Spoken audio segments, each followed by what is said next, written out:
And my guest in the studio is neurosurgeon Dr. Ben Carson, also author of many books. It was, well, a love of books that led you on this journey, Dr. Carson. Yes. And, well, people have seen, part of your story in the movie Gifted Hands.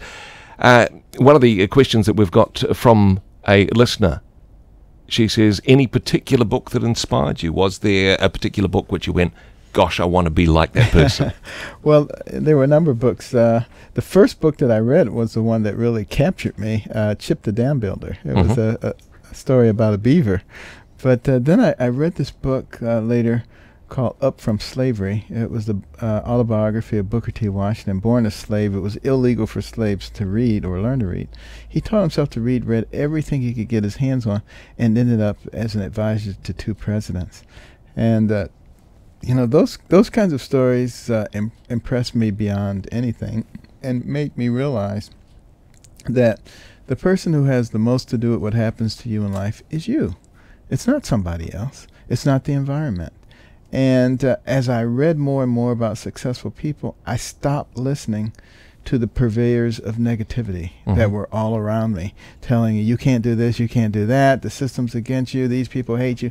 I said, forget about that, and charted my very different course. Now, did you ever think that you could be that guy? You could be like Booker T, that from a background of struggling at school and from a disadvantaged background to be an advisor to presidents? I did believe that. And, you know, I love the story of Joseph in the Bible. You know, sold into slavery by his own brothers. He didn't say, bummer, my own brothers sold me into slavery. Yeah. He said, I'll be the best slave there is. And he ends up overseeing Potiphar's household, the captain of the Egyptian guard. And then Potiphar's wife tries to seduce him, but he's got morals and standards, and he ends up in prison. He doesn't say, bummer, here I am living up to all my values, and I end up in prison. He says, I'm going to be a prisoner. I'll be the best prisoner there is.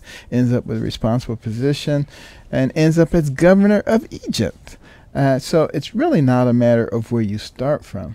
It's a matter of what do you do with the opportunities that God provides for you. And if you are a person who will allow yourself to be used by God, the sky's the limit. There'll be people listening to this at the moment. In fact, one of the questions that's come through from Lily, she says, we have so many blessings and advantages. She's struggling to raise kids who perhaps don't really get it when it comes to academic study. Yes, they have every opportunity and in terms of education and advancement, but she says, how do I motivate kids that honestly I think are just lazy? Well, get them to read books. Get them to read books about successful people. Get them to watch the movie, Gifted Hands, the movie. A lot of people have told me, in fact, I ran into a young person just last week.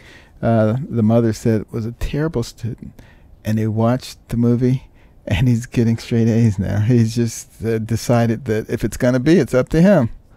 And, well, certainly you've inspired a generation of young people to make the most of opportunities that perhaps you didn't have through the Carson scholarships.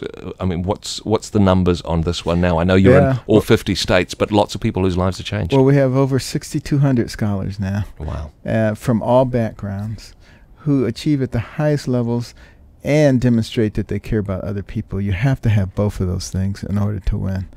And we're also putting in reading rooms all over the nation. And these are fabulous places that no little kid would pass up. And we especially target Title I schools where kids come from homes with no books. They go to schools with no libraries.